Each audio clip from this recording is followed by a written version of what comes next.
ಕಲ್ಯಾಣವೆಂಬ ಪ್ರಣೀತೆಯಲ್ಲಿ ಭಕ್ತಿರಸವೆಂಬ ತೈಲವನರೆದು ಆಚಾರವೆಂಬ ಬುತ್ತಿಯಲ್ಲಿ ಬಸವಣ್ಣನೆಂಬ ಜ್ಯೋತಿಯ ಮುಟ್ಟಿಸಲು ತೊಳಗಿ ಬೆಳಗುತ್ತಿರ್ದುದಯ್ಯ ಶಿವನ ಪ್ರತಾಪ. ಆ ಬೆಳಗಿನೊಳಗೆ ಒಪ್ಪುತ್ತಿರ್ದರಯ್ಯ ಅಸಂಖ್ಯಾತ ಭಕ್ತಗಣಗಳು.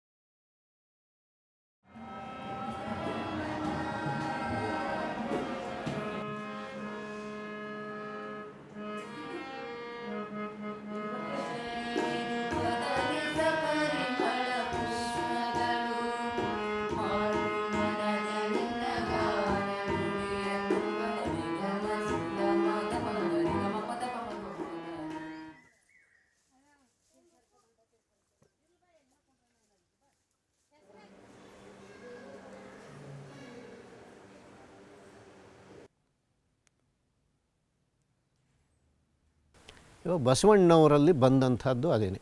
ಬಸವಣ್ಣ ಬಿಜ್ಜಳನಲ್ಲಿ ಇದ್ದ, ಆದರೆ ಆತನ ಕರೆಯೋದೇ ಭಕ್ತಿ ಭಂಡಾರಿ ಅಂತ. ಆತ ಎಂಥ ಭಕ್ತ ಅಂದರೆ ಶಿವಭಕ್ತ. ಆದರೆ ಮತ್ತು ಆ ಶಿವ ಅಂತನವನು ಇವರುಗಳೆಲ್ಲ ಹೇಳ್ತಾ ಇರುವಂಥವನಲ್ಲ.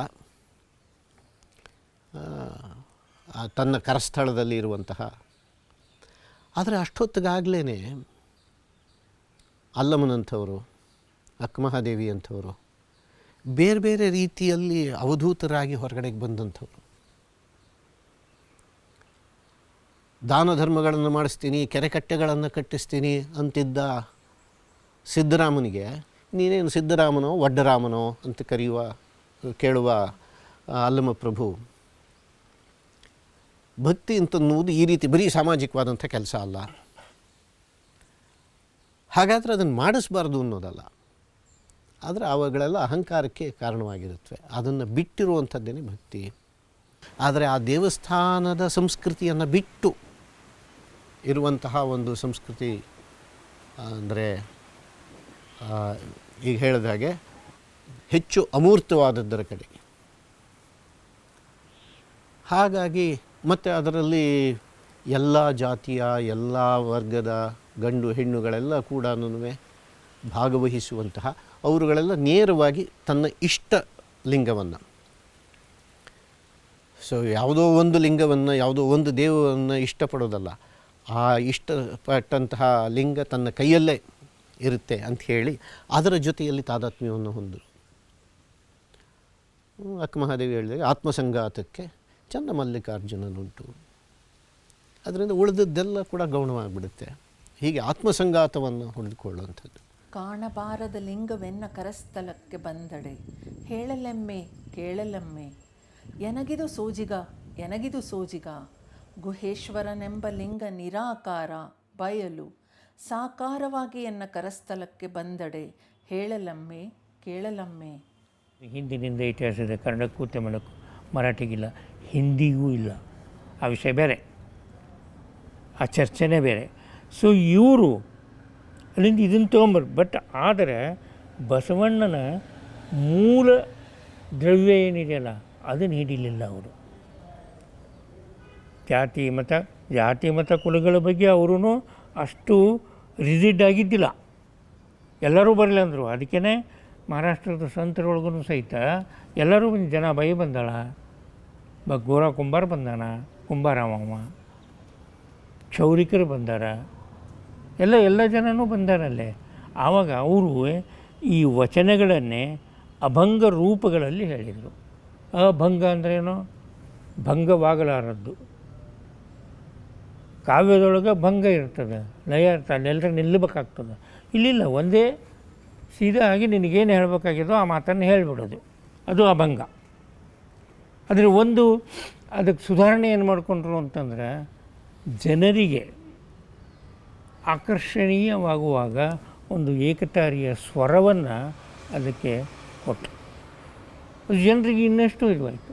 ಅಂದರೆ ಒಂದು ಏಕತಾರಿ ಕೈಯಾಗ ಹಿಡ್ಕೊಂಡು ಬಾರಿಸಿ ಹೋಗ್ತಾನೆ ನೀವು ತೀರ್ಥ ವಿಠಲ, ಕ್ಷೇತ್ರ ವಿಠಲ, ವಿಠ್ಠಲ ವಿಠ್ಠಲ ವಿಠ್ಠಲ ಅಂತ ಅನ್ಕೋತ ಹೋಗೋದು ಎಷ್ಟು ಆಕರ್ಷಣೆ ಆಗ್ತದೋ ಹಾಗೆ ಉದ್ದಕ್ಕೆ ಹೇಳಿಬಿಟ್ರೆ ಆಗೋದಿಲ್ಲ.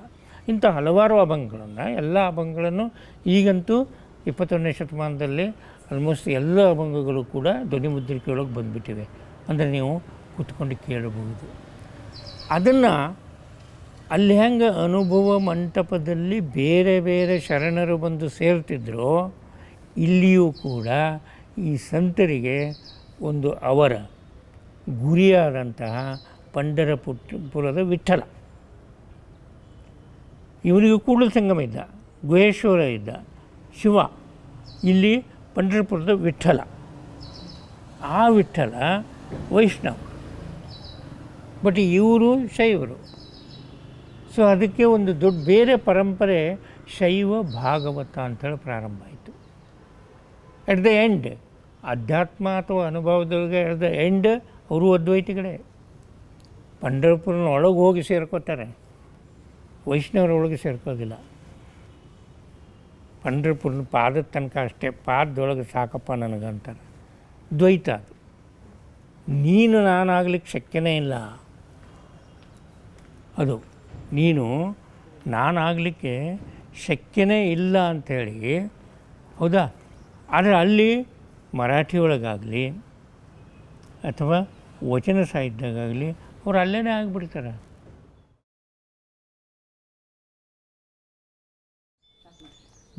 ಓಂ ಶ್ರೀ ಗುರು ಬಸವಲಿಂಗಾಯ ನಮಃ. 12ನೇ ಶತಮಾನದಲ್ಲಿ ಮಹಾತ್ಮ ಬಸವಣ್ಣನವರು, ಭಕ್ತಿ ಭಂಡಾರಿ ಬಸವಣ್ಣನವರು ಅನುಭವ ಮಂಟಪ ಅಂತಕ್ಕಂಥ ಒಂದು ವಿನೂತನವಾಗಿರ್ತಕ್ಕಂಥ ಸಂಸ್ಥೆಯನ್ನು ಕಟ್ಟಿ ಅನುಭವ ಮಂಟಪದಲ್ಲಿ ಪ್ರತಿಯೊಬ್ಬರಿಗೆ ಅವಕಾಶವನ್ನು ಮಾಡಿಕೊಟ್ಟರು. ಈ ಅನುಭವ ಮಂಟಪವನ್ನು ಯಾಕೆ ಕಟ್ಟಿದ್ರು ಅಂತಂದ್ರೆ 12ನೇ ಶತಮಾನದಲ್ಲಿ ಹಿಂದುಳಿದಿರತಕ್ಕಂಥವ್ರಿಗೆ, ಮಹಿಳೆಯರಿಗೆ, ಬಡವರಿಗೆ, ದೀನರಿಗೆ, ದುಃಖಿತರಿಗೆ, ದಲಿತರಿಗೆ ದೇವಸ್ಥಾನಗಳಲ್ಲಿ ಪ್ರವೇಶ ಇದ್ದಿದ್ದಿಲ್ಲ. ಆ ನಿಮಿತ್ತವಾಗಿ ಪ್ರತಿಯೊಬ್ಬರಿಗೆ ಒಂದು ಭಕ್ತಿಯನ್ನು ಮಾಡಬೇಕು, ದೇವರನ್ನು ಕಾಣ್ತಕ್ಕಂಥ ಒಂದು ಒಳಗಡೆ ಇರತಕ್ಕಂಥ ಒಂದು ಅಂತರ್ಶಕ್ತಿಯನ್ನು ಬಡಿದೆಬ್ಬಿಸೋ ಸಲುವಾಗಿ ಮಹಾತ್ಮ ಬಸವಣ್ಣನವರು ಈ ವಿನೂತನವಾಗಿರ್ತಕ್ಕಂಥ ಪರ್ಯಾಯವಾಗಿರ್ತಕ್ಕಂಥ ಅನುಭವ ಮಂಟಪವನ್ನು ಸ್ಥಾಪನೆ ಮಾಡಿ, ಆ ಅನುಭವ ಮಂಟಪದಲ್ಲಿ ಪ್ರತಿಯೊಬ್ಬರಿಗೂ ಅವಕಾಶವನ್ನು ಮಾಡಿಕೊಟ್ಟಿರ್ತಕ್ಕಂಥದ್ದೈತಿ. ಹಿಂದುಳಿದಿರ್ತಕ್ಕಂಥವ್ರಿಗೆ ಯಾರೇ ಇರಲಿ ಅವರು ಪ್ರತಿಯೊಬ್ಬರಿಗೆ ಇಲ್ಲಿ ಅವಕಾಶವನ್ನು ಮಾಡಿಕೊಟ್ಟರು. ಅದೇ ರೀತಿಯಾಗಿ ಮಹಿಳೆ ಅಂತಂದ್ರೆ ಆಕೆ ಮುಟ್ಟಕ್ಕಳ, ಮೈಲಿಗೆ ಅಕ್ಕಳ, ಸೂತಕ್ಕಾಗತ್ತೆ ಅಂತ ತಿಳ್ಕೊಂಡು ದೇವರಿಂದ, ಧರ್ಮದಿಂದ ಹೊರಗಿಟ್ಟಿದ್ರು. ಅದಕ್ಕಂಥ ಮಹಿಳೆಯರಿಗೂ ಸಹಿತ ಏನು ಮಾಡಿದ್ದಾರೆ ಅಂದರೆ ಅನುಭವ ಮಂಟಪದಲ್ಲಿ ಅವರು ಅವಕಾಶ ಮಾಡಿಕೊಟ್ಟಿದ್ದ ನಿಮಿತ್ತವಾಗಿ ಇಲ್ಲಿ 770 ಜನ ಮುಕ್ತಾತ್ಮರಾದರು. ಆ ವಿಶ್ವಾಸದೊಳಗಣ ನಿಷ್ಠೆಯಂ ಮಾಹೇಶ್ವರನಾಗಿ, ಆ ನಿಷ್ಠೆಯೊಳಗಿನ ನಿರಂತರ ಸಾವಧಾನಾರ್ಪಿತದಿಂ ಪ್ರಸಾದಿಯಾಗಿ, ಆ ಸಾವಧಾನಾರ್ಪಿತದೊಳಗಣ ಸ್ವಾನುಭವ ವಿವೇಕದಿಂ ಪ್ರಾಣಲಿಂಗಿಯಾಗಿ, ಆ ಸ್ವಾನುಭವ ವಿವೇಕದೊಳಗಣ ಅರಿವಿನಿಂ ಶರಣಾದ ಭೇದವೆಂತಿರ್ದುದೆಂದೆಡೆ ಮುಂದೆ ಶರಣಸ್ಥಳವಾದುದು. ಒಂದೊಂದು ವಚನದಲ್ಲಿ ಸಹಿತ ಅವರು ಏನೇನು ತಮ್ಮ ನಿತ್ಯ ಅನುಭವದಲ್ಲಿ ಕಾಯಕ ಮಾಡೋವಾಗ ಏನು ಅನುಭವ ಆಕೈತಿ, ಲಿಂಗ ಪೂಜೆ ಮಾಡೋವಾಗ ಏನು ಆಕೈತಿ, ಅನುಭವ ಗೋಷ್ಠಿಯಲ್ಲಿ ಏನು ಆಕೈತಿ ಅಂತ ತಿಳ್ಕೊಂಡು ಅವರು ಗೊತ್ತಿದ್ರೆ ಹೇಳ್ತಿದ್ರು, ಗೊತ್ತಿಲ್ಲ ಅಂತಂದ್ರೆ ಅನುಭವ ಮಂಟಪದಲ್ಲಿ ಇರ್ತಕ್ಕಂಥ ಏನೋ ಅಲ್ಲಂ ಪ್ರಭುದೇವರು ಅಧ್ಯಕ್ಷರಾಗಿದ್ದರು. ಅವ್ರ ಮುಖಾಂತರ ಎಲ್ಲ ಶರಣರು ಚರ್ಚಾ ಗೋಷ್ಠಿ ನಡೀತಿತ್ತು. ಆ ಚರ್ಚಾ ಗೋಷ್ಠಿಯಲ್ಲಿ ಭಾಗವಹಿಸ್ತಿದ್ರು. ಪ್ರತಿಯೊಬ್ಬರು ಭಾಗವಹಿಸಿ ಗುರು ಅಂದ್ರೇನು, ಗುರುಗಳಾಗಿರ್ತಕ್ಕಂಥವ್ರು ಹೆಂಗಿರ್ಬೇಕು, ಲಿಂಗ ಅಂದ್ರೆ ಏನು, ಲಿಂಗ ಪೂಜೆಯನ್ನು ಯಾಕೆ ಮಾಡಬೇಕು, ವಿಭೂತಿ ಯಾಕೆ ಧರಿಸ್ಬೇಕು, ಅದಕ್ಕೆ ಹೀಗೆಲ್ಲ ಅಷ್ಟಾವರಣಗಳಂತ ತಿಳ್ಕೊಂಡು ಹೇಳ್ತಾರೆ. ನಾವೆಲ್ಲ ಈಗ ಭಾಳ ಜನ ನೋಡ್ರಿ ಮುಖಕ್ಕೆಲ್ಲ ವಿಭೂತಿ ಹೆಚ್ಕೊಂತೀವಿ, ಆದರೆ ಶರಣರು ವಿಭೂತಿ ಹೆಚ್ಕೋಬೇಕಂತ ತಿಳ್ಕೊಂಡು ಹೇಳ್ತಾರೆ. ವಿಭೂತಿ ಧಾರಣ, ವಿಭೂತಿ ಸ್ನಾನ, ವಿಭೂತಿ ಧೂರ್ಣ ಅಂತ ತಿಳ್ಕೊಂಡು ಹೇಳ್ತಾರೆ.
उसके तसव्वुफ़ के दो स्कूल ऑफ थाट है, एक वहदतुल वजूद और एक वहदतुल शहूद।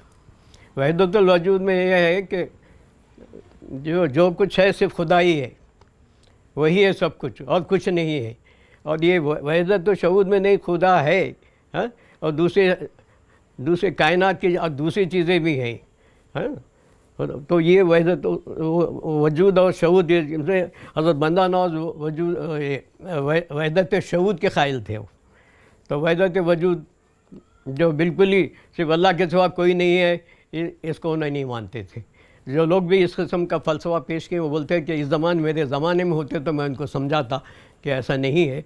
अल्लाह ताला जो है ख़ुद भी वो करता है और कायनात को पैदा किया है। वो ज़िल्ली है, वो एक साए की तरह हैं दूसरी चीज़ें, असल हकीकत तो अल्लाह ही है। वो ऐसी जगह है ये, बहुत बहुत बहुत अच्छी जगह है, यहाँ बहुत सुकून है। हाँ, बहुत बार आई। हाँ, आती हैं। और चोर के बारे में बताइए। हाँ, यहाँ एक चोर, ये बंदे नवाज की करामत है। चोर बंदे नवाज जब चैन खींची थे, ये चैन लगाए थे, चोर आके खींचा और चोर। तो जहाँ तक इनकी तालीमात का ताल्लुक़ है, इनका ज़्यादातर मोहब्बत इलाही पर था, इश्क़ हक़ीक़ी जानिब ये माइल थे और कहते थे कि उसको हासिल करने के लिए आदमी को जो है तज़किये नफ्स करना चाहिए, अपने नफ्स को बुराइयों से बचाना चाहिए, और तब कहीं हम जो है सच्चाई की तरफ जा सकते हैं। और उसको पाने के लिए तवज्जो ताम, अटेंशन, तवज्जो बोलते हैं अटेंशन, फुल अटेंशन को तवज्जो ताम कहते हैं। तो तवज्जो ताम और तज़किये नफ्स जो है इनके तालीमात का अहम जुज़ था मोहब्बत इलाही में। मोहब्बत इलाही को हासिल करने के लिए आपको तज़किये नफ्स और तवज्जो ताम पर अमल करना ज़रूरी है। ताम के मतलब तरीके, इसके लिए क्या मतलब, जैसे जिक्र या कैसे ये अटेंशन हासिल करने के लिए क्या क्या प्रैक्टिसेस ज़रूरी हैं, जैसे जिक्र या मतलब या फिर समा या सेलिब्रेशन, इनका क्या रोल है? हाँ, समा के लिए भी बहुत है। समा आमतौर पर जो उस मौके पर होता ख़वाली होती है, मगर उस ज़माने में समा के आदाब अलग थे। जो भी आता था पाक साफ रहना, वज़ू करके बैठना, अदब से बैठना। आजकल वो ख़वाली में तो उस किस्म का नहीं होता, लेकिन पहले हज़रत जो मज़ामिर बोले तो ये म्यूज़िक के साथ सुनते थे। बाद में उसको उस ज़माने में मुर्शद को मालूम हुआ तो उन्होंने मना कर दिया, तो बाद में उन्होंने मज़ामिर को छोड़ दिया, खाली इस तरह समा में सुनते थे। और समा को वो एक मौसर ज़रिया समझते थे उन्होंने खुदा तक पहुँचने का, और उसमें लोगों को वज्ज भी आता था। इसके उन्होंने बहुत से आदाब रखे हैं समा सुनने के, ज़िक्र इलाही वगैरह के।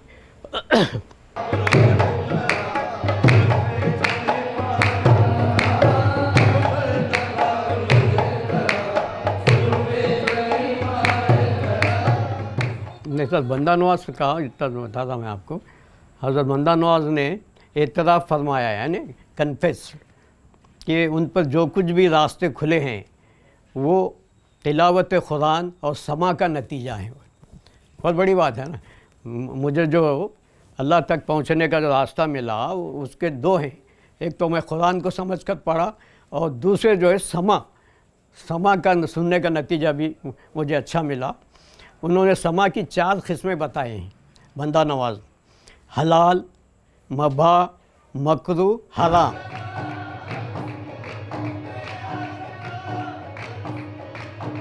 उसकी एक उनका लिखा हुआ एक खता है, एक स्टांजा है: पानी में नमक डाल बसा देखना इसे। बहुत आसान ज़बान में है। पानी में नमक डाल बसा देखना इसे, जब भूल गया नमक तो नमक बोलना किसे। पानी में नमक घुल जाता है तो बाकी नहीं रहता। यूँ घोले खुदी अपनी खुदा साथ मुस्तफ़ा। हज़रत मुस्तफ़ा ने अपनी खुदी को इसी तरह भी घोल दिया था, जब भूल गई खुदी तो खुदा बोलना किसे। तो ये इससे उनके तसव्वुफ़ का उनका वो मालूम होता है।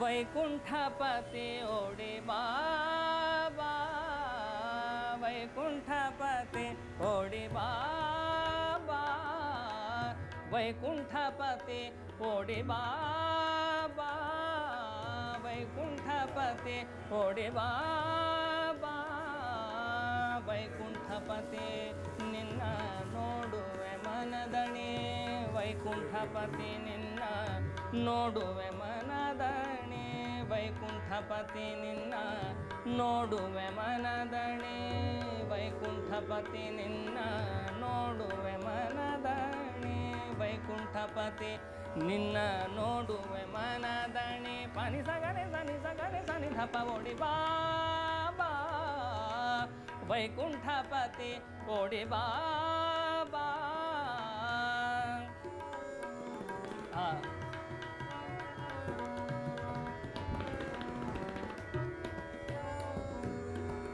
ಕಾಡಬೇಡ ಕರುಣಾಕರನೇ ನಿನ್ನ, ಕಾಡಬೇಡ ಕರುಣಾಕರನೇ ನಿನ್ನ,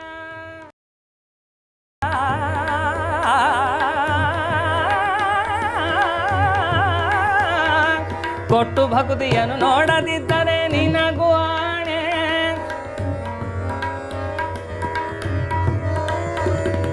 ಕೊಟ್ಟು ಭಕ್ತಿಯನ್ನು ನೋಡದಿದ್ದರೆ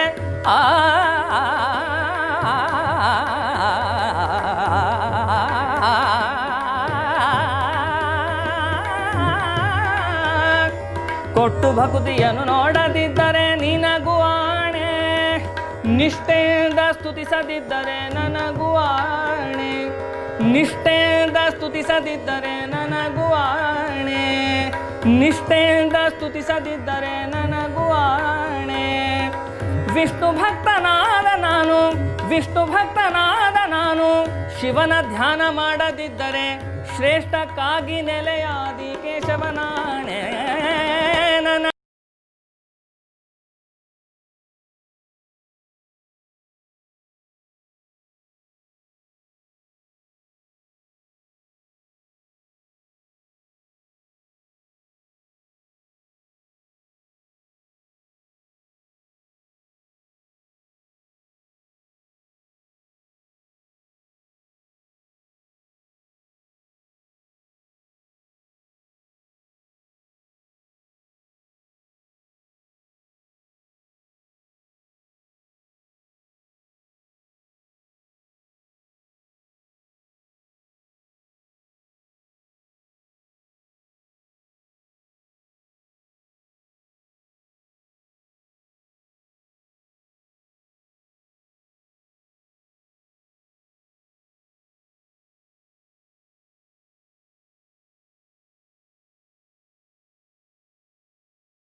ಕನಕದಾಸರಿಗೆ ಕನಕದಾಸರ ಬದುಕಿನಲ್ಲಿ ಬರ್ತಕ್ಕಂಥ ಸಾಕಷ್ಟು ಐತಿಹ್ಯಗಳಲ್ಲಿ ಮತ್ತು ಘಟನೆಗಳಲ್ಲಿ ಭಾಳ ಪ್ರಮುಖವಾಗಿ ಜನ ಗುರುತಿಸಿದ್ದು ಉಡುಪಿ ಘಟನೆಯನ್ನು. ಆ ಉಡುಪಿ ಘಟನೆಯನ್ನು ಗುರುತಿಸೋದು ಅಲ್ಲಿ ಕನಕದಾಸರಿಗೆ ಕೃಷ್ಣನ ದರ್ಶನಕ್ಕಿಂತಲೂ ದೇವಾಲಯ ಪ್ರವೇಶ ಬಹಳ ಮುಖ್ಯವಾಗಿತ್ತು. ಯಾಕಂತ ಕೇಳಿದ್ರೆ ಈ ಹಿಂದಿನ ನಾವೊಂದು ಕಥೆಯನ್ನು ಓದ್ತೀವಿ. ಕನಕದಾಸರು ದಾಸ ದೀಕ್ಷೆಯನ್ನು ಪಡ್ಕೊಂಡು ಇನ್ನೂ ದಾಸ ಪರಂಪರೆಯನ್ನು ಸೇರುವಂಥ ಸಂದರ್ಭದೊಳಗನ ಭಗವಂತ ಎಲ್ಲ ಕಡೆ ಇದ್ದಾನೆ ಅಂತಕ್ಕಂಥ ಒಂದು ಕಥೆಯನ್ನು ನೋಡ್ತೀವಿ ನಾವು, ಬಾಳೆಯನ್ನು ತಿನ್ನುವಂಥ ಸಂದರ್ಭದಲ್ಲಿ. ಹೀಗಾಗಿ ಕನಕದಾಸರು ಉಡುಪಿಯ ದೇವಸ್ಥಾನದಲ್ಲೇ ಕೃಷ್ಣ ಅದನ್ನು ತಿಳ್ಕೊಂಡಿರಲಿಲ್ಲ. ಅವರಿಗೆ ದರ್ಶನಕ್ಕಿಂತಲೂ ದೇವಾಲಯ ಪ್ರವೇಶ ಬಹಳ ಮುಖ್ಯವಾಗಿತ್ತು. ಹೀಗಾಗಿ ಅಲ್ಲಿ ಅವರ ಸಾಕಷ್ಟು ಹೋರಾಟವನ್ನು ಮಾಡ್ತಾರೆ. ಹೋರಾಟವನ್ನು ಮಾಡಿರ್ತಕ್ಕಂಥ ಸಂದರ್ಭದೊಳಗೆ ಅಲ್ಲಿ ಅವರ ಭಕ್ತಿ ಮತ್ತು ಶಕ್ತಿಯನ್ನು ಒಂದುಗೂಡಿ ಹೋರಾಟ ಮಾಡಿರ್ತಕ್ಕಂಥ ಸಂದರ್ಭದೊಳಗೆ ಅದು ಆ ಕಿಂಡಿ ನಿರ್ಮಾಣ ಆಗೋದು. ಅದಕ್ಕೆ ಸಾಕಷ್ಟು ಆ ಸಂದರ್ಭದಲ್ಲಿ ಇದ್ದಿರ್ತಕ್ಕಂಥ ವಾದಿರಾಜರು ಕೂಡ ಅದಕ್ಕೆ ಸಾಕ್ಷಿಯಾಗಿದ್ದಾರೆ. ಆಮೇಲೆ ಅದರ ಬಗ್ಗೆನೇ ಒಂದು ಕೀರ್ತನೆಯನ್ನು ಕೂಡ ಬರೀತಾರೆ ಕನಕದಾಸರು. ಪೂರ್ವ ಜನ್ಮದಲ್ಲಿ ನಾ ಮಾಡಿದ ಕರ್ಮದಿಂ ಏಕೆ ದರ್ಶನವಿಯೇ ಉಡುಪಿಯಾದಿ ಕೇಶವ ಅಂತೇಳಿ ಅಂತ ಹೇಳ್ತಾರೆ. ಅಲ್ಲಿ ಕನಕದಾಸರನ್ನ ಸಾಕಷ್ಟು ಹೊಡೆದದ್ದನ್ನು ಕೂಡ ಆ ಕೀರ್ತನೆಯಲ್ಲಿ ಹೇಳ್ಕೊತಾರೆ.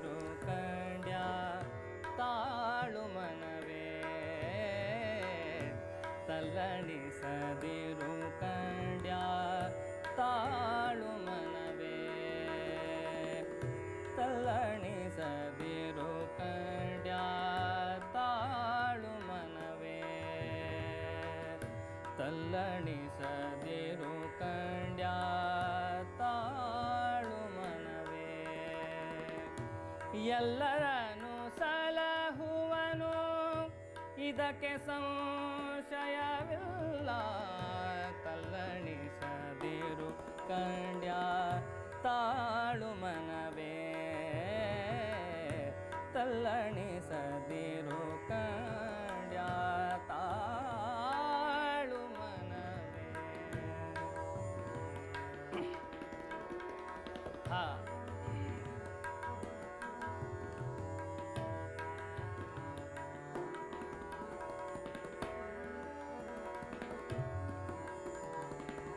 ಬೆಟ್ಟದ ತುದಿಯಲ್ಲಿ ಹುಟ್ಟಿದ ವೃಕ್ಷಕ್ಕೆ ಕಟ್ಟೆಯನ್ನು ಕಟ್ಟಿ ನೀರೆರೆದವರು ಯಾರು?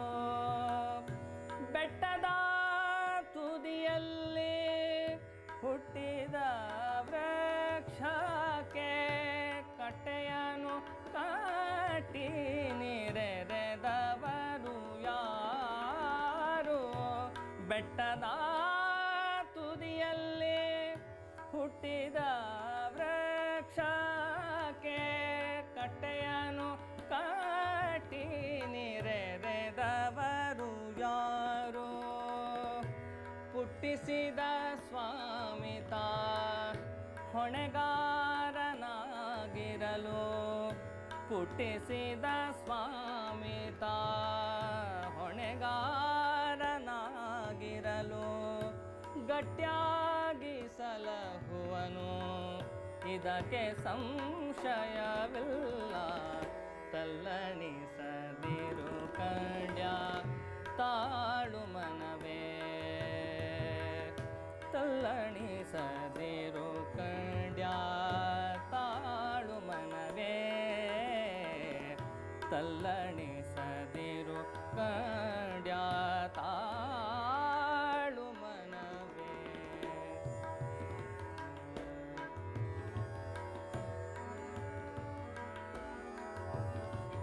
ಹಾ ಹಾ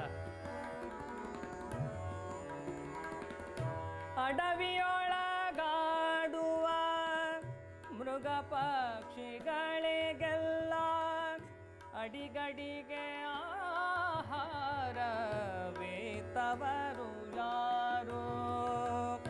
ಅಡವಿಯೊಳಗಾಡುವ ಮೃಗ ಪಕ್ಷಿಗಳಿಗೆಲ್ಲ ಅಡಿಗಡಿಗೆ ಆಹಾರವೇತವರು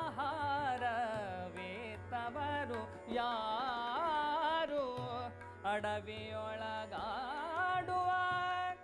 ಮೃಗ ಪಕ್ಷಿಗಳಿಗೆಲ್ಲ ಅಡಿಗಡಿಗೆ ಆಹಾರವೇತವರು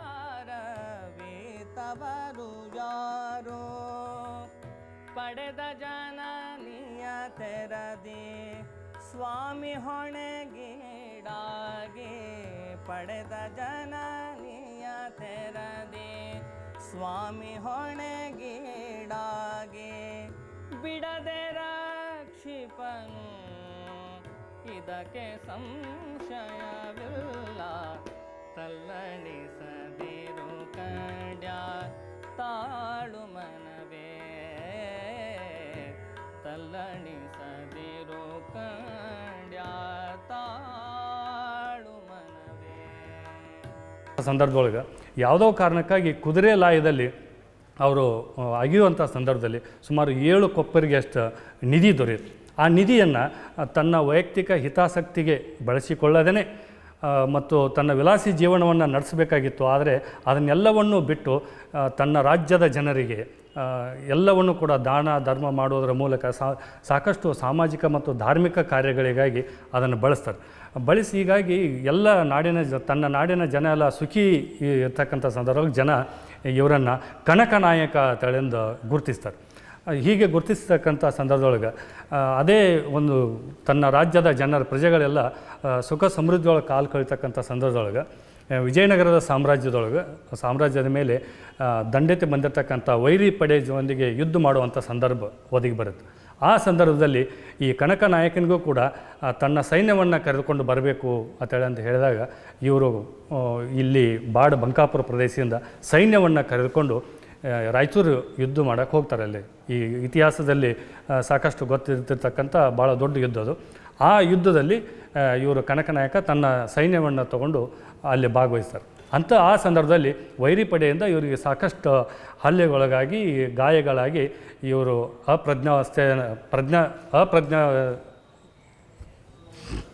ಪ್ರಜ್ಞಾಹೀನರಾಗ್ತಾರೆ. ಪ್ರಜ್ಞಾಹೀನರಾಗಿರ್ತಕ್ಕಂಥ ಸಂದರ್ಭದೊಳಗೆ ಪುನಃ ಇವರಿಗೆ ಯಾರೋ ಒಂದು ಅಚೇತನ ಶಕ್ತಿ ಶುಶ್ರೂಷೆಯನ್ನು ಮಾಡಿದಂಗೆ ಆಗುತ್ತೆ. ಅಂಥ ಸಂದರ್ಭದಾಗ ಇವರು ಎದ್ದು ನೋಡಿದಾಗ ಕಣ್ಣಿಗೆ ಯಾರೂ ಕಾಣಂಗಿಲ್ಲ. ಅಲ್ಲಿದ್ದಿರ್ತಕ್ಕಂಥ ಸಾಕಷ್ಟು ಸಾವು ನೋವುಗಳೆಲ್ಲ ಇವ್ರ ಮೇಲೆ ಸಾಕಷ್ಟು ಪರಿಣಾಮ ಬೀರ್ತಾವೆ. ಹೇಗೆ ಅಶೋಕನಿಗೆ ಈ ಕಳಿಂಗ ಯುದ್ಧ ಪರಿಣಾಮ ಬೀರುತ್ತೋ ಅದೇ ರೀತಿ ಈ ಸಾವು ನೋವುಗಳಿಗೆ ನಾನು ಕೂಡ ಕಾರಣನಾದನಲ್ಲ ಅಂತಕ್ಕಂಥ ಭಾವನೆಯಿಂದ ಇವರು ಆ ಯುದ್ಧ ಭೂಮಿಯಲ್ಲಿ ಅಡ್ಡಾಡ್ತಾ ಇರ್ತಕ್ಕಂಥ ಸಂದರ್ಭದೊಳಗೆ ಒಂದು ಅಶರೀರವಾಣಿ ಆಗುತ್ತೆ. ಕನಕ, ಇನ್ನಾದರೂ ನೀ ನನ್ನ ದಾಸನಾಗು ಅಂತಕ್ಕಂಥ ಒಂದು ಅಶರೀರವಾಣಿ ಆದಾಗ, ಇದು ನನಗೆ ಆರೈಕೆಯನ್ನು ಮಾಡಿದವರು ಮತ್ತಾರೂ ಅಲ್ಲ, ಆ ಶ್ರೀಹರಿಯೇ ನನಗೆ ಆರೈಕೆಯನ್ನು ಮಾಡಿದ್ದು, ಹೀಗಾಗಿ ನನ್ನ ದಾಸನಾಗ ಅಂತ ಇದ್ದಾರೆ ಅಂತ ಹೇಳಿದಾಗ ಅವರು ಅವತ್ತಿಂದ ಆ ಯುದ್ಧ ವಿರೋಧಿಯಾಗಿ ಮತ್ತು ಎಲ್ಲ ರಾಜ್ಯಭಾರದ ವ್ಯಾಮೋಹವನ್ನೆಲ್ಲ ತಳ್ಳಿ ಹಾಕಿ ಅವರು ಹರಿದಾಸರಾಗಿ ಸಾಕಷ್ಟು ಕೀರ್ತನೆಗಳನ್ನು ಮತ್ತು ಕಾವ್ಯಗಳನ್ನು ಬರೀತಾರೆ. ಹರಿ ಹಾಗೆ ಮೆಚ್ಚಿಸಲಿ ನಿನ್ನ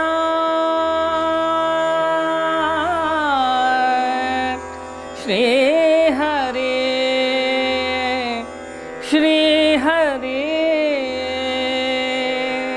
ಹಾಗೆ ಮೆಚ್ಚಿಸಲಿ ನಿನ್ನ,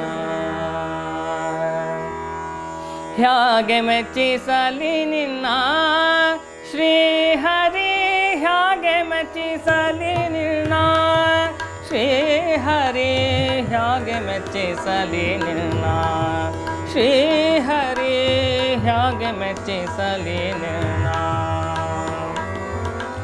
ಹೇಗೆ ಮೆಚ್ಚಿಸಲಿ ನಿನ್ನ ಶ್ರೀ ಹರಿ, ಹೇಗೆ ಮೆಚ್ಚಿಸಲಿ ನಿನ್ನ ಶ್ರೀ ಹರಿ, ಹೇಗೆ ಮೆಚ್ಚಿಸಲಿ ನಿನ್ನ ಶ್ರೀ ಹರಿ, ಹೇಗೆ ಮೆಚ್ಚಿಸಲಿ ನಿನ್ನ.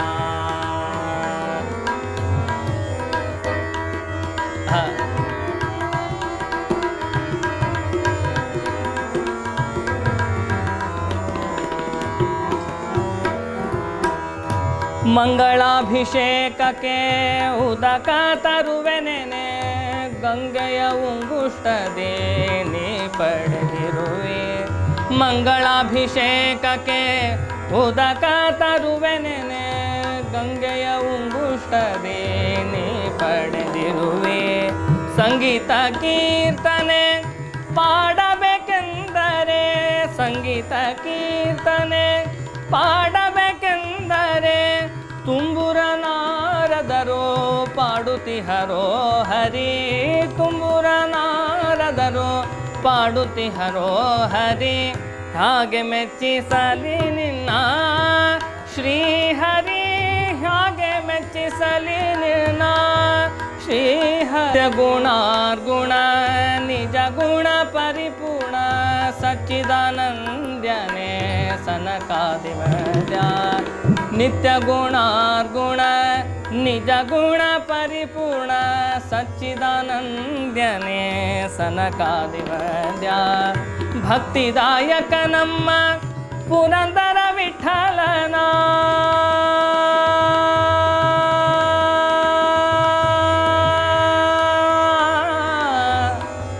ವಿಠ್ಠಲ ವಿಠ್ಠಲ ವಿಠ್ಠಲ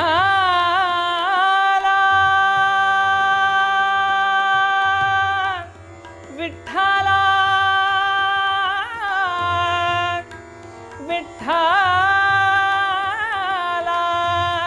ವಿಠ್ಠಲ. ಸ್ಮರಣೆ ಅನ್ನೋದು ನಾನು ಭಾಳ ಕಡೆ ಹೇಳ್ತೇನೆ ಅದನ್ನು. ಅಗದಿ ಪ್ರೈಮರಿ ಥಿಂಗ್ಸ್ ಅದು. ಅಗದಿ ಅಂದರೆ beginning. It is a LKG for the ಅಥವಾ beginners. LKG for the beginning of the ಅಧ್ಯಾತ್ಮ. ನಾಮಸ್ಮರಣೆ. ನಾಮಸ್ಮರಣೆ ಏನು ಕೊಡ್ತದೆ ಅಂತಂದರೆ ನಿಮ್ಮ ಮನಸ್ಸನ್ನು ಕಾನ್ಸಂಟ್ರೇಟ್ ಮಾಡಲಿಕ್ಕೆ ಅದು ದೊಡ್ಡ ಅವಕಾಶ ಕೊಡ್ತದೆ. ಇಲ್ಲದೆ ಹೋದರೆ ನೀವು ಒಂದೇ ಸಲನೇ ದೇವರನ್ನು ಕಾಣ್ತೀನಿ ನಾನು ಅಂತ ಹೋದರೆ ಆಗಲ್ಲ. ಪ್ರತಿಯೊಬ್ಬ ದಾಸರು ಕೂಡ ಮನಸ್ಸಿನ ಚಂಚಲತೆಯ ಬಗ್ಗೆ, ಮನಸ್ಸನ್ನು ಏಕನಿಷ್ಠೆಯಲ್ಲಿ ಇಡೋದರ ಬಗ್ಗೆ ಬಹಳ ದಾಸರು ಬಹಳಷ್ಟು ಕೀರ್ತನೆಗಳನ್ನು ಬರೆದಿದ್ದಾರೆ. ಬಹಳಷ್ಟು. ಯಾಕೆಂದರೆ ಮೂಲ ನಮಗೆ ಅಡ್ಡ ಬರೋದೇ ಮನಸ್ಸು. ನೀ ಏನೋ ಮಾಡ್ಬೇಕಂತಿದ್ದಿ ಅಂತಂದರೆ ಎಲ್ಲೋ ಒಯ್ದು ಬಿಡ್ತದೆ. ಸೊ ಇದನ್ನು ಒಂದು ಕಡೆ ಇಡಲಿಕ್ಕೆ ಈ ಜಪ ಮತ್ತು ನಾಮಸ್ಮರಣೆ ಎರಡೂ ಇದೆಯಲ್ಲ, most primary things, but most essential, ಭಾಳ ಅಗತ್ಯ ಅದು. ಅದು ಇಲ್ಲದೆ ಹೋದರೆ ನೀವು ಅದನ್ನು ಕಾನ್ಸಂಟ್ರೇಟ್ ಮಾಡೋದು ಎಲ್ಲೋ 100ಕ್ಕೊಬ್ಬರು 1000ಕ್ಕೊಬ್ಬರು ಹುಟ್ಟೋ ಮುಂದೆ ಆಧ್ಯಾತ್ಮಿಕವಾಗಿ ಒಲವುಳ್ಳಂಥವ್ರಿಗೆ ಸಾಧಿಸ್ತದೆ. ಇಲ್ಲ ಅಂತಲ್ಲ, ಕೆಲವರು ಇದ್ದಾರೆ. ಈಗೇನು ನಾವು ಮಾತಾಡ್ತೇವಲ್ಲ, ಇಲ್ಲಿ ಜ್ಞಾನಯೋಗಿ ಇವರು ಸಿದ್ದೇಶ್ವರ ಸ್ವಾಮಿಗಳಾಗಲಿ ಅಥವಾ ನಮ್ಮ ಮುತ್ತಾದ ಮಠದ ಸತ್ಯಾತ್ಮ ತೀರ್ಥ ಆಗಲಿ 22-23 ವರ್ಷಕ್ಕೆ ಸನ್ಯಾಸ ತೊಗೊಂಡ್ರು. ಅಂಥವ್ರಿಗೆ ಅದು ಒಲವು ಇತ್ತಂತೆ ತೊಗೊಂಡ್ಬಿಟ್ಟಾರ ಇಲ್ಲ. ಹಂಗೆ ಸಣ್ಣ ಹುಡುಗಿದ್ದಾಗ ನಡೆದ್ರೆ ದೇವರು ದೇವರು ಅನ್ಕೊತಾರೆ. ಅಥವಾ ವಿವೇಕಾನಂದ ಅಂಥವ್ರಿಗೆ ಮನಸ್ಸನ್ನು ವಿಚಲಿತಗೊಳಿಸೋದು ಅವ್ರಿಗೇನು ಇದ್ದಿದ್ದಿಲ್ಲ. ಬೇಕು ಅಂದರೆ ಕಾನ್ಸಂಟ್ರೇಟ್ ಮಾಡಿಬಿಡ್ತಿದ್ರು. ಆದರೆ ಸಾಮಾನ್ಯ ಮನುಷ್ಯ ಅಧ್ಯಾತ್ಮದಲ್ಲಿ ಮೇಲೆ ಬರಬೇಕು, ಸಾಧನೆ ಮಾಡಬೇಕು ಅನ್ನುವಾಗ ಮೊದಲಿಗೆ ನಾಮ ಮತ್ತು ನಾಮಸ್ಮರಣೆ ಮತ್ತು ಜಪ ಬಹಳ ಕಡ್ಡಾಯ.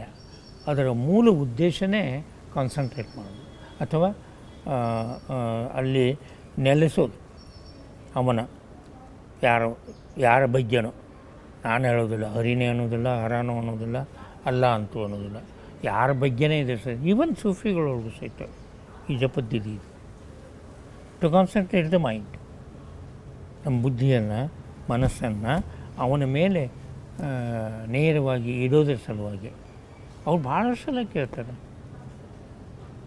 ಈ ರೀತಿಯಾಗಿ ಅದು ನಾಮಸ್ಮರಣೆ ಭಾಳ ಅಗತ್ಯ ಇದೆ. ರಬ್ಬಿ ಅಸ್ತಗಫಿರುಲ್ಲಾ, ರಬ್ಬಿ ಅಸ್ತಗಫಿರುಲ್ಲಾ, ರಬ್ಬಿ ಅಸ್ತಗಫಿರುಲ್ಲಾ, ರಬ್ಬಿ ಸುಬ್ಹಾನಲ್ಲಾಹಿ ವಲ್ಹಮ್ದುಲಿಲ್ಲಾಹಿ ವಲಾ ಇಲಾಹ ಇಲ್ಲಲ್ಲಾಹು ವಲ್ಲಾಹು ಅಕ್ಬರ್ ವಲಾ ಹೌಲ ವಲಾ ಕುವ್ವತ ಇಲ್ಲಾ ಬಿಲ್ಲಾಹಿಲ್ ಅಲೀಲ್ ಅಜೀಮ್. ಸುಬ್ಹಾನಲ್ಲಾಹಿ ವಲ್ಹಮ್ದುಲಿಲ್ಲಾಹಿ ವಲಾ ಇಲಾಹ ಇಲ್ಲಲ್ಲಾಹು ವಲ್ಲಾಹು ಅಕ್ಬರ್ ವಲಾ ಹೌಲ ವಲಾ ಕುವ್ವತ ಇಲ್ಲಾ ಬಿಲ್ಲಾಹಿಲ್ ಅಲೀಲ್ ಅಜೀಮ್.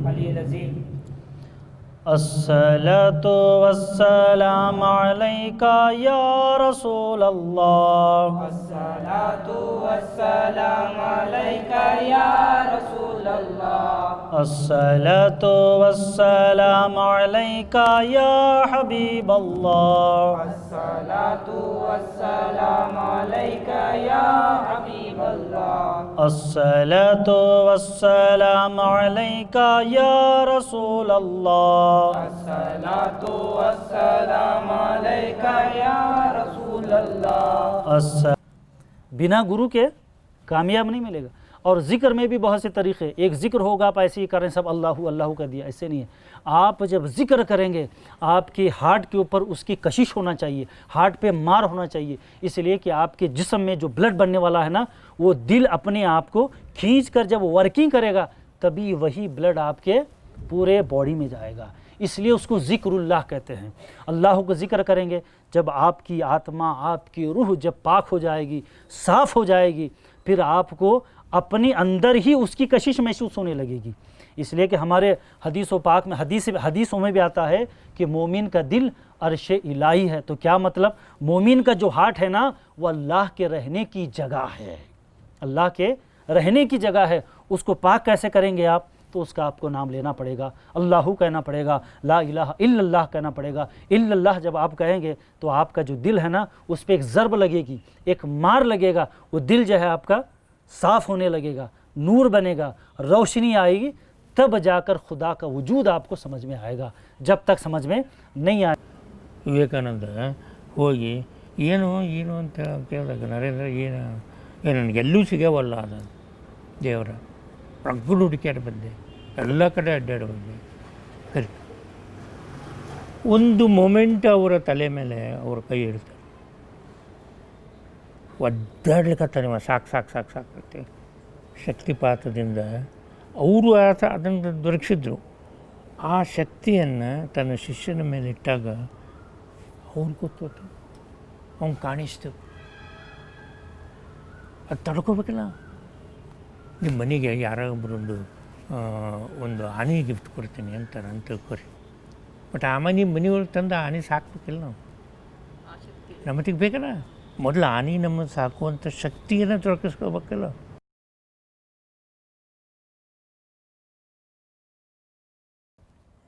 एक नज़र मैं अपने गुरु से मिला दिया, पीर से जब मेरी नज़र मिली वो इल्मी और था, तो गरीब नवाज़ के सर पे हाथ रखा तो देखा गरीब नवाज़ कहाँ तक देख रहे हो, हुजूर मैं 7 आसमान के पार देख रहा हूँ, 7 आसमान के पार देख रहा हूँ। फिर हाथ रखा तो अब बताओ अब कहाँ तक देख रहे हो, कहा हुजूर आज मैं खुदा को देख रहा हूँ। ये खुदा को देखने के लिए जब तक आपका पीर आपका साथ न देगा, ये रूहानियत में आपको तरक्की हो नहीं पाएगी। रूहानियत उसी के अंदर है जो अपने दिल से, सच्चे दिल से, समझ गए, सच्चे दिल से अपने पीर को माने। और दुनिया में बाप होता है, जब इंतकाल होने के बाद, दुनिया से जाने के बाद उसका कोई आपको सपोर्ट नहीं मिलेगा। साहब फलां थे अब चले गए, उनका जितने भी प्रॉपर्टीज़ है, जितने भी जो कुछ है उसमें बंटवारा हो जाएगा, ये फ़लाँ ले लेगा, फ़लाँ ले लेगा, फ़लाँ ले लेगा, समझ गए। दुनिया में जब तक हैं उसका नाम यूज़ कर सकते हैं आप, दुनिया में से जाने के बाद साहब थे अब नहीं हैं। लेकिन गुरु का ये मामला नहीं है, हर लम्हा हर मोमेंट पर आपका गुरु आपका सपोर्ट करता है। चाहे आप जंगल में हो तो भी मन से याद करो, गुरु आपके सामने है। चाहे आप शमशान में हो तो भी मन से याद करो, गुरु आपके सामने है, समझ गए। ये ज़िक्रुल्लाह कहना चाहिए। अल्लाह का ज़िक्र जब तक हम नहीं करेंगे ये चीज़ कामयाब हो नहीं सकती। मोहब्बत इलाही में एक ऐसा मकाम भी आ जाता है जिसमें अल्लाह ताला ख़ुद फरमाता है कि मैं बंदे की आँख बन जाता हूँ जिससे वो देखता है, उसकी समात बन जाता हूँ जिसके ज़रिए वो सुनता है, और उसका हाथ बन जाता हूँ जिससे पकड़ता है। यानी वो इतना करीब होता है बंदे से, जो इबादत करते करते जो उस मुकाम तक पहुँचता है, तो उसे हाल खुर्ब कहते हैं। हाल खुर्ब, खुर्ब माने नज़दीकी, क्योंकि अल्लाह ताला कहता है अगर तुम मेरे बंदे मुझे पूछें तो मैं कहाँ हूँ, तो नहाना अखरवल मिल हबलुल वरीद, मैं तुम्हारी शहज़क से भी ज़्यादा करीब हूँ, कुरान में कहता है। तो इसके 3 दर्जे उन्होंने बताए हैं। एक तो हाल मुराक़बा है, यहाँ एक ही जगह बैठकर जो है अल्लाह ताला की जो है इबादत की जाती है, उसका ज़िक्र किया जाता है। और दूसरा है हाल मुशाहिदा, उसमें जब अपने क़ल्ब से ज़ात का मुशाहिदा किया जाता है तो उसके माँ सिवा बाकी तमाम चीज़ों की मनफी हो जाती है, तमाम चीज़ें निकल जाते हैं, उसे हाल मुशाहिदा कहते हैं। उसके बाद ये तो हाल मुराक़बा, हाल मुशाहिदा हुआ। मकामात में जो है बहुत से मकामात हैं, ನಾಮಸ್ಮರಣೆ, ಜಪ, ಅದೇನು ನವವಿಧ ಭಕ್ತಿ, ಇನ್ನೂ ಹಲವಾರು ಆಚರಣೆಗಳು ಇವು. ಬಟ್ ಒನ್ಸ್ ಯು ಗೆಟ್, ಆಮೇಲೆ ಇವು ಯಾವ್ಯಾವ ಥರದ್ದು ಜರೂರಿಲ್ಲ. ನಾನು ಓದ್ಕೊಂಡಂಗೆ ಅಥವಾ ಅದನ್ನು ನೋಡ್ಕೊಂಡಂಗೆ ಯಾವುದೂ ಇರಲಿಲ್ಲ. Any time anything. ಮತ್ತು ಇನ್ನೊಂದಂದ್ರೆ ಅದನ್ನು ಒಂದು ಸಲ ನೀವು ದೊರಕಿಸಿದ ಮೇಲೆ ನೀವು ಬೇರೆ ಹಾಡಿಗೆ ಹೋಗ್ಲಿಕ್ಕೂ ಶಕ್ಕಿಲ್ಲ. You see everywhere in everything God. ಅಣುರೇನು ತೃಣಕಾಷ್ಟದೊಳಗೆ ಆತನನ್ನು ಕಾಣ್ತೀರಿ. ಅವಾಗ ನಿಮಗೆ ಇದು ಬೇಕೇ ಆಗೋದಿಲ್ಲ. ಎಲ್ಲಿ ಬೇಕಾಗ್ತದೆ? ಎಲ್ಲಿ ಬೇಕಾದ್ರೆ ಚೀಲ, ಕಂಬ, ಇದು ಎಲ್ಲ ಕಡೆನೂ ಇವೆಲ್ಲ ಕಥೆಗಳಿದೆಯಲ್ಲ. ಪ್ರಹ್ಲಾದ ಹಿರಣ್ಯಕಶಿಪು ಇಲ್ಲಿ ಇದ್ದಾನ, ಎಲ್ಲಿದ್ದಾನ, ತೊಳಿತಾನ, ಬರ್ತಾನೆ, ಇದು ಏನು ತೋರಿಸಪ್ಪ ಅನ್ನೋ ಬಿಟ್ಟನೋ ದಟ್ ದ ಲೀಸ್ಟ್ ಮ್ಯಾಟರ್. ಅದರ ಬಗ್ಗೆ ಮಾತ್ರ ಇಲ್ಲ. ಬಟ್ ಒಂದು ಅದರಿಂದ ಏನು ತೋರಿಸ್ತದೆ ಅಂತಂದರೆ ಎಲ್ಲ ಕಡೆಗೂ ಇದ್ದಾನೆ ಅವ. ಇರಲಾರದ ಜಾಗ ಇಲ್ಲ. ನಾನೇನೋ ತಿಳ್ಕೊಂಬಿಟ್ಟಿದ್ದೀನಿ, ನನ್ನ ಹತ್ರ ಒಬ್ಬನಲ್ಲೇ ಇದ್ದಾನೆ. ಇಲ್ಲ, ಈ ಭಾವನೆ ಬರೋ ತನಕ ಇವೆಲ್ಲ ಸಾಧನಗಳು ಬೇಕು. ಇಡೀ ಸೂಫಿಸಮ್ ಮತ್ತು ತತ್ವಪದ ಟ್ರೆಡಿಷನ್ ಅಂತ ಏನು ಕರಿತೀವಲ್ಲ, ಆರೂಢ ಟ್ರೆಡಿಷನ್ ಇನ್ ಕರ್ನಾಟಕ, ಅವೆರಡು ಯಾಕೆ ಜೊತೆಯಲ್ಲಿ ಹೋಗ್ತವೆ ಅಂದರೆ ಇಬ್ಬರು ನಂಬಿರೋ ಫಿಲಾಸಫಿ ಒಂದೇ. ಅದೇನು ಅಂದರೆ ಒಂದು ಕಾಸ್ಮಿಕ್ ಎನರ್ಜಿ ಅನ್ನೋದು ಚೈತನ್ಯವಾಗಿ ನಮ್ಮ ಒಳಗಡೆ ಇದೆ. ಗುರುವಿನ ಕೃಪೆಯಿಂದ, ಗುರುವಿನ ದೀಕ್ಷೆ ತಗೊಂಡು ಅದನ್ನು ನಾವು ಸಾಧನೆ ಮಾಡಿದರೆ ನಾವೇ ದೈವ ಆಗ್ತೀವಿ, ನಾವೇ ಗುರು ಆಗ್ತೀವಿ. ಅದಕ್ಕೆ ಬೇರೆ ಎಲ್ಲೂ ಹುಡುಕಬೇಕಾಗಿಲ್ಲ.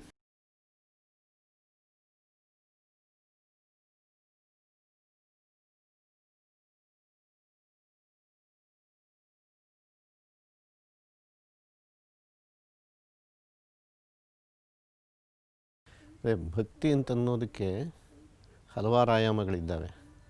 ಆದರೆ ಅದರಲ್ಲಿ ಬಹಳ ಮುಖ್ಯವಾದದ್ದು ತನ್ನ ಕೈನಲ್ಲೇನೂ ಆಗೋದಿಲ್ಲ, ಅದರಿಂದ ಇನ್ನೊಬ್ಬರಿಗೆ ತನ್ನನ್ನು ಒಪ್ಪಿಸ್ಕೊಳ್ಳೋದು, ಅದೇ ಶರಣಾಗತಿ. ಅದನ್ನು ಬಹಳ ಮುಖ್ಯವಾದಂತಹ ಸಂಗತಿಯಾಗಿ ಮೊಟ್ಟ ಮೊದಲನೆಯ ಹೆಜ್ಜೆಯಾಗಿ ಅಧ್ಯಾತ್ಮದಲ್ಲಿ ತಗೊಂಬಂದದ್ದು ಬೌದ್ಧ ಧರ್ಮವೇ. ಅದರಲ್ಲಿ ಬುದ್ಧನಿಗೆ ಶರಣಾಗಬೇಕು, ಧರ್ಮಕ್ಕೆ ಶರಣಾಗಬೇಕು, ಸಂಘಕ್ಕೆ ಶರಣಾಗಬೇಕು ಅಂತ ಹೇಳಿದ್ದು. ಬುದ್ಧನಿಗೆ ಅಂತಂದಾಗ ಒಂದು ಕಡೆಯಲ್ಲಿ ಬುದ್ಧ ಗುರಿಯೂ ಹೌದು ಮತ್ತು ದಾರಿಯೂ ಹೌದು.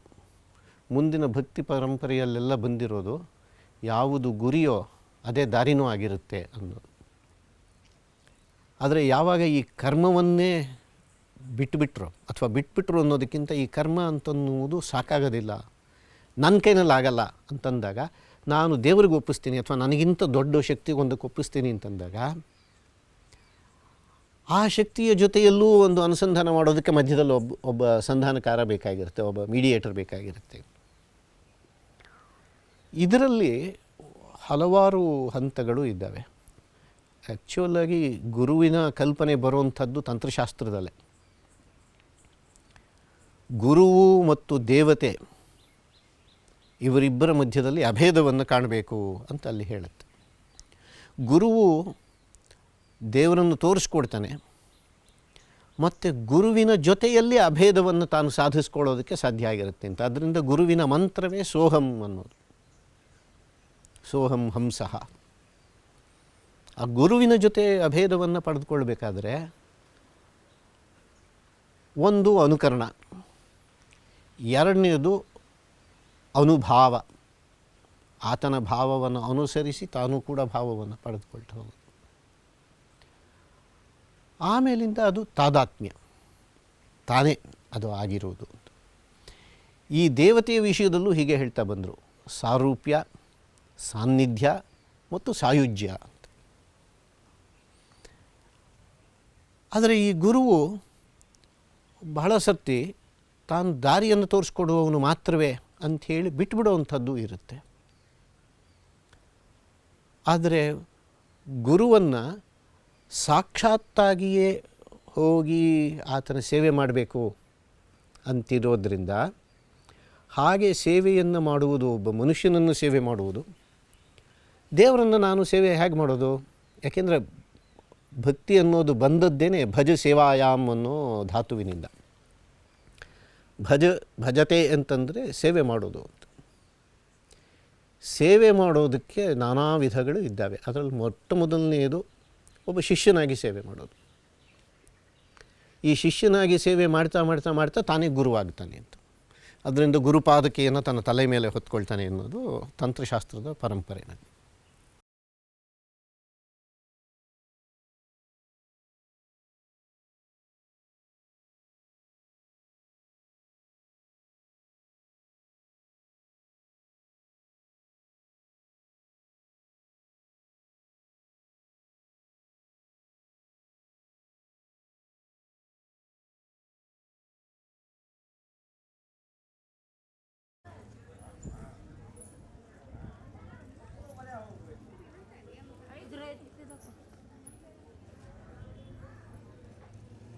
हमारे हिंदू भाई जो हैं इस आस्थाने को कुल देवर के नाम से कहते हैं। यहाँ आज भी अपने हिंदू भाई कसरत से यहाँ आते हैं और दरगाह शरीफ पे नारियल भी फुटता है। जब तक हम इनके नक्श कदम पर नहीं चलेंगे ना, राम और रहीम एक नहीं होते। ज़बान से हमें एक नहीं होना है, दिल से एक होना है, आत्मा से एक होना है, तब जाकर कुछ हम कर पाएंगे। सिर्फ ज़बान से तो हम बहुत बोलते हैं हम एक हैं, ऐसे नहीं चलेगा।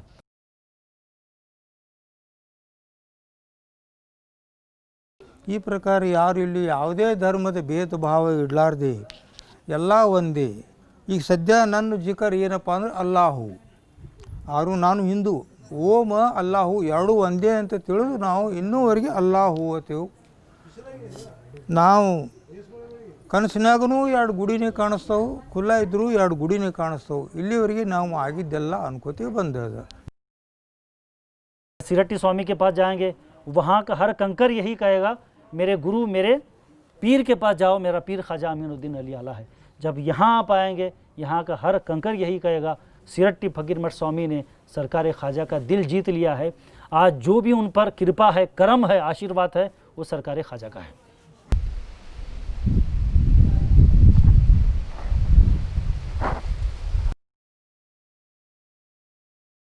ಅವರು ಅನೇಕ ಒಂದು ವಚನಗಳನ್ನು ಹೇಳಿದ್ದಾರೆ.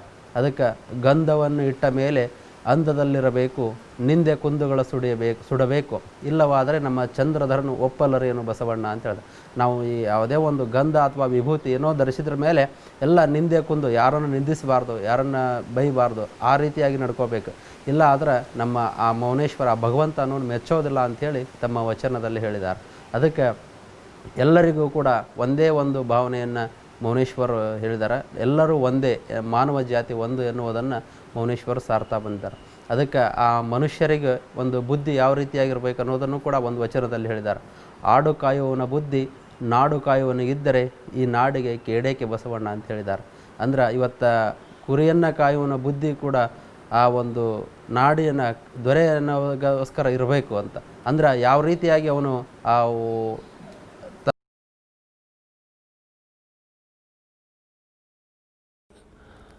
ಈ ದೇಹ ಮತ್ತು ಮನಸ್ಸನ್ನು ಹೇಗೆ ನಿಯಂತ್ರಿಸಬೇಕು, ದೇಹ ಮನಸ್ಸನ್ನು ನಿಯಂತ್ರಿಸಬೇಕಾ, ಮನಸ್ಸು ದೇಹವನ್ನು ನಿಯಂತ್ರಿಸಬೇಕಾ ಅನ್ನುವ ಕುರಿತು ಚರ್ಚೆ ಈ ಎರಡನೆಯ ಘಟ್ಟದಲ್ಲಿ ಶುರುವಾಯಿತು. ಹಾಗಾಗಿ ಸಮಾಜ ಅನ್ನುವ ಸಾಮಾಜಿಕತೆ ಅನ್ನುವ ಪ್ರಶ್ನೆ ಇಲ್ಲಿ ಹೆಚ್ಚು ಇರಲಿಲ್ಲ.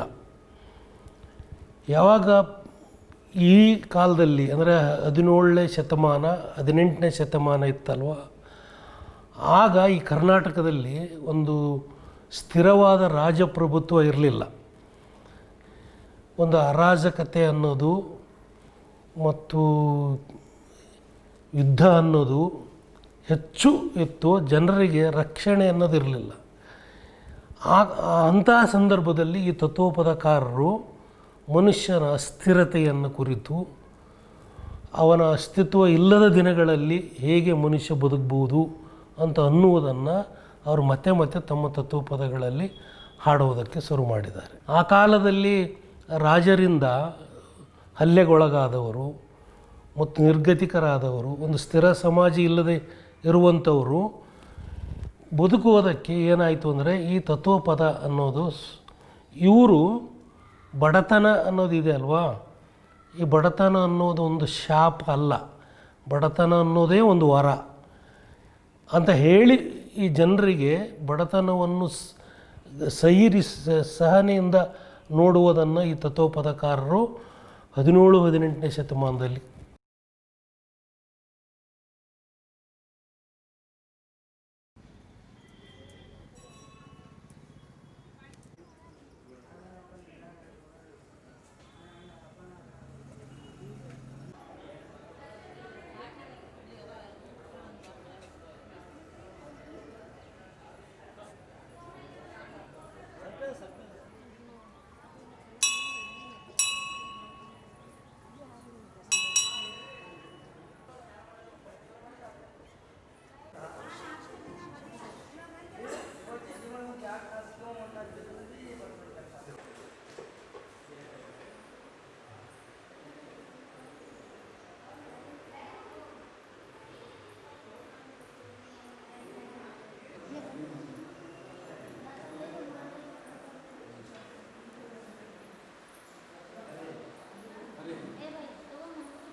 ಇವುಗಳನ್ನು ತಾವು ಒಗ್ಗೂಡಿಸ್ಕೊಳ್ಳೋದಕ್ಕೆ ಸಾಧ್ಯ ಆಗೋದು ಮೊಟ್ಟ ಮೊದಲನೇದಾಗಿ ಅವರಿಗೆ ಅವರು ಪಡ್ಕೊಳ್ಬಹುದಾದಂತಹ ಅನುಭವದಿಂದ. ಆ ಅನುಭವ ಅಂತನ್ನುವುದು ಭಾವ, ಒಬ್ಬ ಗುರುವಿನ ಭಾವವನ್ನು ಅನುಸರಿಸಿ ಪಡೆದುಕೊಳ್ಳುವಂಥದ್ದಾಗಿರುತ್ತೆ. ಆದರೆ ಭಾವವೇ ಬಹಳ ಮುಖ್ಯ. ಮತ್ತು ಈ ಭಾವವನ್ನು ಅವರು ರಸಾರ್ದ್ರವಾದ ದೃಷ್ಟಿಯಿಂದ ನೋಡ್ತಾಯಿದ್ರು. ಅದರಿಂದ ತನ್ನ ಹೆಂಡತಿ ಸತ್ತದ್ದು ತನ್ನ ಹೆಂಡತಿ ಸತ್ತಿದ್ದಷ್ಟೇ ಆಗಿರೋದಿಲ್ಲ. ಈ ಲೋಕದ ವಿಯೋಗವನ್ನು ಕುರಿತಾಗಿ ಶಿಶ್ನಾಳ್ ಶರೀಫ ಮಾತನಾಡ್ತಾನೆ. ಅಲ್ಲೆಲ್ಲ ಓಡಾಡಿಕೊಂಡು ಬಂದು ಅಲ್ಲಿ ಅವರಿಗಿದ್ದ ಶಿಷ್ಯರು ಅವರ ಹಾಡ್ತಾ ಹೋಗಿ ಆ ತೋಂಡಿ ಸಂಪ್ರದಾಯದಲ್ಲೇ ನಮ್ಗೆ ಅದು ಉಳ್ಕೊಂಡು ಬಂದಿರೋದು. ದಾಸರ ಪದಗಳಾಗಲಿ ವಚನಗಳಾಗಲಿ, ಆಮೇಲೆ ವಚನಗಳನ್ನು ಬರೆದಿಟ್ಟಿದ್ದು, ಅವುಗಳಿಗೆ ಪುನಃ ಒಂದು ಕ್ಲಾಸಿಕಲ್ ರೂಪ ಕೊಟ್ಟಿದ್ದು, ಅದನ್ನು ಶೂನ್ಯ ಸಂಪಾದನಾಕಾರರು ಸಂಪಾದಿಸಿದ್ದು, ಅದು ಒಂದು ರೀತಿ. ಆದರೆ ಇನ್ನೊಂದು ಸಾಮಾನ್ಯ ಜನಗಳ ಮಧ್ಯದಲ್ಲಿ ತೋಂಡಿ ಸಂಪ್ರದಾಯದಲ್ಲಿ ಬಂದದ್ದು. ಹೀಗೆ ಇದೇ ಒಂದು ಕ್ಲಾಸಿಕಲ್ ಫಾರ್ಮ್ ಪಡ್ಕೊಳ್ಳುತ್ತೆ, ಪುನಃ ಅದು ಜನಗಳ ಮಧ್ಯದಲ್ಲಿ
ಮುಕ್ತಿಗೊಡಿಯ ಕಾದರಲಿಂಗ ನೆಲಶಿರ್ಪಗಿರಿಗೆ ನಡೆಯೋ ದೇವರ ಚಾಕರಿಗೆ.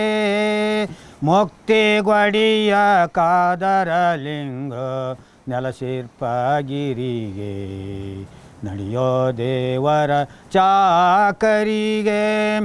ಎಡಬಲಕ ನೋಡದಲು ಸನ್ಮುಖಿ ಒಡಲೊಳಗ ತನ್ಮನಮ ಸೇರಿಸಿ. ಎಡಬಲಕ ನೋಡದಲು ಸನ್ಮುಖಿ ಒಡಲೊಳಗ ತನ್ಮನಮ ಸೇರಿಸಿ. ಕಡು ವಿಷಯ ಕರುಣಾದಿಗಳು ಕೈ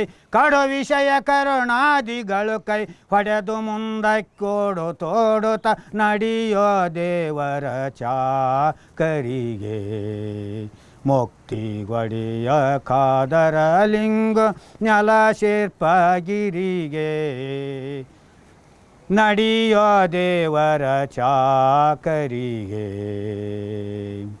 ಬಯಲೋಳೋ ಬಯಲ ಪುಟ್ಟಿಸಿದ ನಿರ್ಭಯಲಿನೊಳಗೆ ತನ್ನ ಲಯವ ಕಟ್ಟಿಸಿದ. ಬಯಲೋಳೋ ಬಯಲ ಪುಟ್ಟಿಸಿದ ಭವ ನಿವಾರಣ ಭಕ್ತ ರಕ್ಷಕ ಹೌದನುತ ನಿಶ್ಚಯಿಸಿ ಮನದೊಳ್ ಭವ ನಿವಾರಣ ಭಕ್ತ ರಕ್ಷಕ ಹೌದನುತ ನಿಶ್ಚಯಿಸಿ ಮನದೊಳ್ ತವ ಕತೂರ್ಯ ಲಕ್ಷ್ಯೆಯಿಂದಲಿ ತವ ಕತೂರ್ಯ ಲಕ್ಷ್ಯೆಯಿಂದಲಿ ಭವ ಸಮುದ್ರವ ದಾಟುತ್ತ ನಡೆಯೋ ದೇವರ ಚಾಕರಿಗೆ ಮುಕ್ತಿ ಒಡೆಯ ಕಾದರ ಲಿಂಗ ನೆಲ ಸೇರ್ಪಗಿರಿಗೆ ನಡೆಯೋ ದೇವರ ಚಾಕರಿಗೆ ಆ ಮಹಾಮಹಿಮಾ ಪೇಳಿದನೋ ಈ ಭೂಮಿಯೋ ಹುಲಗೋರ ಗ್ರಾಮ ಕೇಳಿದನೋ ಆ ಮಹಾಮಹಿಮಾ ಪೇಳಿದನು ನಾಮರೂಪ ಕ್ರಿಯಕಲಾಪದಿ ಸೀಮೆಯನ್ನು ಗೆಲಿದಂಥ ಸ್ವಾಮಿ ನಾಮರೂಪ ಕ್ರಿಯಕಲಾಪದಿ ಸೀಮೆಯನ್ನು ಗೆಲಿದಂಥ ಸ್ವಾಮಿ ನೇಮ ಹಿಡಿದಾತ್ಮದಲ್ಲಿ ಜಪಿಸುತ್ತ ಕಾಮ ಕ್ರೋಧವ ಕಾಲಿಲೊದೆಯುತ ನಡೆಯೋ ದೇವರ ಚಾಕರಿಗೆ ಮುಕ್ತಿ ಗೊಡೆಯ ಕಾದರ ಲಿಂಗ ನೆಲ ಸೇರ್ಪಗಿರಿಗೆ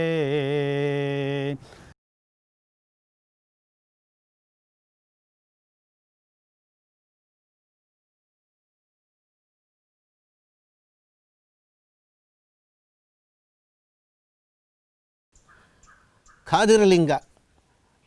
ಖಾದಿರಲಿಂಗ ಅಂತಂದರೆ ಮುಸಲ್ಮಾನರು ಒಪ್ಕೊಳ್ತಾರ ಅಥವಾ ಶೈವರು ಒಪ್ಕೊಳ್ತಾರ? ಆದರೆ ಅವೆರಡನ್ನೂ ಸೇರಿಸ್ದ. ಅವನು ಲಿಂಗಾಯತರಿಗೂ ವಿರೋಧ ಮಾಡಲಿಲ್ಲ, ಖಾದಿರನನ್ನು ವಿರೋಧಿಸಲಿಲ್ಲ, ಆದರೆ ನಡೆಯೋ ದೇವರ ಚಾಕರಿಗೆ. ಆದ್ದರಿಂದ ಒಂದು ಕಡೆಯಲ್ಲಿ ನನಗನ್ಸೋದು ಈ ರೆಬೆಲ್ ಅಂತನ್ನುವುದು ನಾವು ಇವತ್ತಿನ ಅರ್ಥದಲ್ಲಿ ಏನು ಹೇಳ್ತೀವಿ ಆ ತರಹ ಅಲ್ವೇನು ಅಂತ. ಮತ್ತು ಇನ್ನೊಂದು ಕಡೆಯಲ್ಲಿ ಯಾರೇ ಪ್ರೀತಿಸಲಿ ಆ ಪ್ರೀತಿಯಲ್ಲಿ ಒಂದು there is an amount of rebel. ಹಾಗೆಲ್ಲದೆ ಅವರ ಪ್ರೀತಿ ಸಾಕಾರವಾಗೋದೇ ಇಲ್ಲ. ಮತ್ತು ಪ್ರೀತಿಯ ರೂಪವೇ ಪ್ರೇಮ ರೂಪವೇ ಭಕ್ತಿ ಅಂತಂದಾಗ ಪ್ರತಿಯೊಬ್ಬ ಭಕ್ತನೂ ಕೂಡ ಒಂದು ರೀತಿಯಲ್ಲಿ ರೆಬೆಲ್ಲೆ. That element of rebellion is always there. ಹಾಗಿಲ್ಲದೆ ಹೋದರೆ, ಇದನ್ನು ತಿರಸ್ಕಾರ ಮಾಡದೆ ಹೋದರೆ, ಈ ಜಗತ್ತು ಈ ರೀತಿ ಈ ರಿವಾಜುಗಳನ್ನು ನಾನು ತಿರಸ್ಕಾರ ಮಾಡದೆ ಹೋದರೆ ನಾನು ಪರಮ ಪ್ರೀತಿ ಪರಮ ಭಕ್ತಿಗೆ ಹೋಗೋಕ್ಕೆ ಸಾಧ್ಯನೇ ಇಲ್ಲ. ಆದರೆ ಈ ತಿರಸ್ಕಾರ ಅಂತಂದರೆ ಅದು ವಿರೋಧ ಅಂತಲೂ ಅಲ್ಲ. ನನಗಲ್ಲ ಇದು, ನಾನು ಇದನ್ನು ಮೀರಿರೋನು.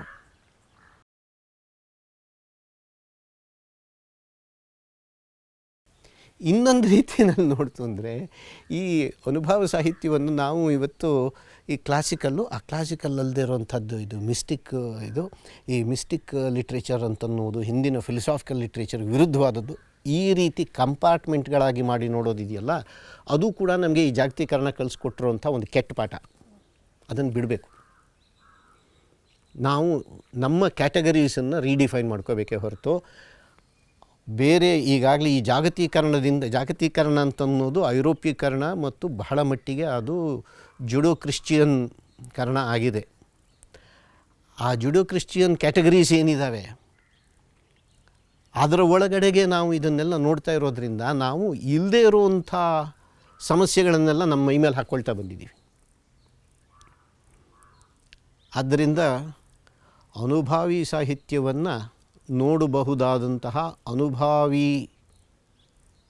ಅನುಭವಗಳ ಕಡೆಗೆ ನಮ್ಮ ತುಡಿತ ಬಂದಾಗ ಮಾತ್ರ ಇದು ಸಾಧ್ಯ ಆಗುತ್ತೆ ಹೊರತು ಬರೀ ಸ್ಕಾಲರ್ಶಿಪ್ನಿಂದ, ಅದರಲ್ಲೂ ಕೂಡ scholarship based on the categorisation of the European and American terminologies ಇದೆಯಲ್ಲ, ನನಗನ್ಸೋದು ಇದನ್ನೆಲ್ಲ ಪ್ರಶ್ನೆ ಮಾಡೋದೇನೆ ಇವತ್ತಿನ ಹೊಸ ಅನುಭಾವಿ ಸಾಹಿತ್ಯ ಆಗಿರೋಕ್ಕೆ ಸಾಧ್ಯ. ಹೇಗೆ ಒಂದು ಕಾಲಕ್ಕೆ ದೇವರನ್ನ ಇಷ್ಟು ಅಂತಂದರೆ ಅದಕ್ಕೂ ಹಿಂದಿನದನ್ನು ಇಟ್ಕೊಂಡು ನೀನು ದೇವರನ್ನು ಬಲ್ಲೆ ಎಂಬೆಯೇ ಆತನ ಅತ್ಯತಿಷ್ಠ ದಶಾಂಗುಲನು. ಅತ್ಯತಿಷ್ಠ ದಶಾಂಗುಲ ಅನ್ನೋದು ಪುರುಷ ಸೂಕ್ತದ ಮಾತು.